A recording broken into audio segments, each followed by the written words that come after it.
Normalmente están saltando y eso es lo que está mal.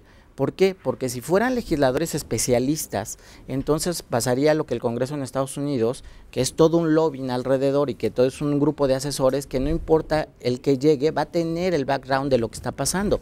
En cambio aquí llegan y hay algunos que no saben ni leer. Improvisados. Entonces, totalmente. ese es el problema que tenemos. Rehacemos el país cada 3 o cada 6.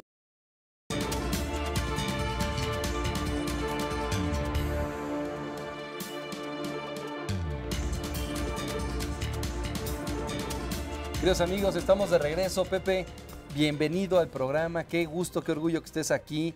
Tú eres un gran líder de hace muchos años de la sociedad civil. Platícanos cómo se ve desde allá el proceso de la reforma política. Muchas gracias por la invitación a los tres. Lo de un gran líder, bueno, digamos que yo pongo mi granito de arena y trato de hacerlo lo mejor posible. La reforma política tiene que ver con muchos temas y es muy transversal. Yo creo que hay un enfoque que está distorsionado en términos solamente de lo que tiene que ver con la reforma política electoral, cuando debería de abarcar la reforma política estructural. Y eso tiene que ver con el país que queremos. No hay una definición concreta ahorita en la Constitución del país que queremos y hacia dónde tenemos que caminar. Y otra cosa que quisiera recordar es de que ha habido 2 grandes intentos para reformar la forma o el sistema de elección que hay en México. La CENCA, que se realizó en el 2007, la sociedad civil contribuyó con 5,200 propuestas de iniciativas de reforma, pero por desgracia esas están en el bote de basura de alguien. Qué lamentable, ¿no? Sí, bueno, realmente es terrible. Ahora, ¿cómo ves tú la posibilidad? Hay una actitud en contra, hay un desprestigio de los partidos y de los políticos, ¿no? Realmente. ¿Cómo ves tú el financiamiento de los partidos políticos y la posibilidad de la reelección, los plurinominales? ¿Qué opinión tienes de estos 3 temas? Mira, yo te lo diría muy sencillamente, estamos hartos. Estamos hartos de que los políticos se representan a ellos mismos y representan los intereses de sus partidos y no representan a la sociedad civil. Pero lo peor de todo es que ellos creen que sí lo representan. Y hemos tenido en algunas ocasiones pláticas con algunos funcionarios de partido o con líderes en las cámaras en donde ellos dicen, por mí votaron 400,000, 300,000, 100,000 gentes, ¿tú a quién representas? Y cuando yo le digo, yo represento a Juan Ciudadano, a Juan Pueblo, entonces no sabe qué contestarme. ¿Por qué? Porque hay una disfuncionalidad ahí también. No hay un nexo que permita que haya una conexión entre lo que están haciendo los legisladores y lo que está queriendo la ciudadanía. Entonces hay muchos temas que son muy controvertidos, pero que hay que entrarle. Desde hace muchos años venimos sosteniendo que el sistema político de partidos está acabado. Este ya no funciona, pero no funciona desde hace ya prácticamente 2 sexenios, pero no lo han querido entender. Piensan que lo que los ciudadanos queremos es borrarlos del mapa, cuando lo que queremos es que se eficienticen en su trabajo para que las cosas salgan como deben de ser y no que los beneficiados sea solamente un grupo. Pepe, hablas de reforma política y de reforma estructural. En la reforma estructural tiene algo que ver el manejo de los poderes fácticos. Por supuesto.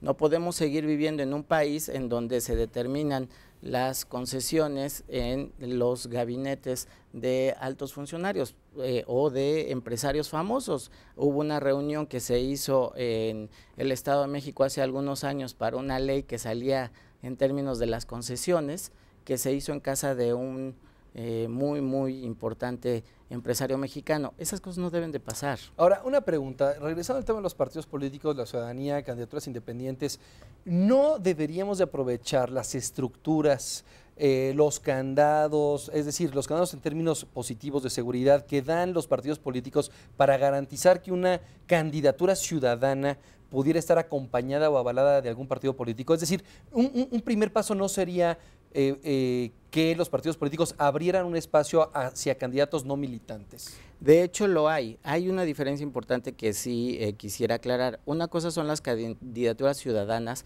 que como tales los partidos ya las adoptaron desde la reforma pasada y entonces están invitando a personajes de la sociedad que no necesariamente son militantes de sus partidos a que se incorporen. Pero otra tiene que ver con las que son ciudadanas independientes, candidaturas ciudadanas independientes, en donde lo que no necesitas es el financiamiento de los partidos. Y te doy un dato, en México solamente existe un regidor, que es un presidente municipal de Yucatán, que fue electo como candidatura ciudadana independiente, pero me acuerdo que en una plática con él decía, es que mi campaña me costó 250,000 pesos. ahorita cualquier campaña, la más pequeña que vas a hacer, son millones de pesos. Entonces, la diferencia es muy grande, pero hay otra cosa más importante, que es el asunto de la presión que pones a los políticos para que sean buenos políticos. No se trata ni de acabar con los partidos, ni de acabar con los políticos. Se trata de convertirlos en los verdaderos representantes de los ciudadanos, que eso es lo que no hay ahorita. Porque no hay mecanismos, ¿no? Claro, Pepe, y es tener mejores partidos y mejores políticos. ¿Cómo los fortalecemos y abrimos ese espacio también para que más personas puedan participar? La rendición de cuentas y la transparencia son dos aspectos fundamentales, ¿no? Esos son los aspectos fundamentales y yo nada más déjame insistir en la parte de los riesgos de candidaturas ciudadanas independientes. Es decir, en Italia ahí está Berlusconi y en Estados Unidos vimos a Ross Perot y en Chile está Piñera. Es decir, aquí hay riesgos, o sea, podríamos tener más de un personaje así e incluso con candidaturas ciudadanas independientes, financiamientos de crimen organizado. Totalmente, totalmente. Mi pregunta sería, bueno, ¿no pasa ahorita ya? Por supuesto que pasa en los partidos políticos. La pregunta es, más bien, es cómo reglamentamos para que no se dé. Yo sí creo que el aval de un partido político tendría que ver con otras cosas. Por desgracia, en la última encuesta que ha habido sobre discriminación, los partidos políticos y los políticos están ya abajo de la policía. Entonces, eso significa que no tienen una confianza de la ciudadanía. Eso es lo que hay que recuperar, eso es lo que hay que fomentar. Claro. Con esta respuesta, vámonos a nuestro primer corte. Regresamos en unos minutos para platicar de temas más interesantes. Muchas gracias.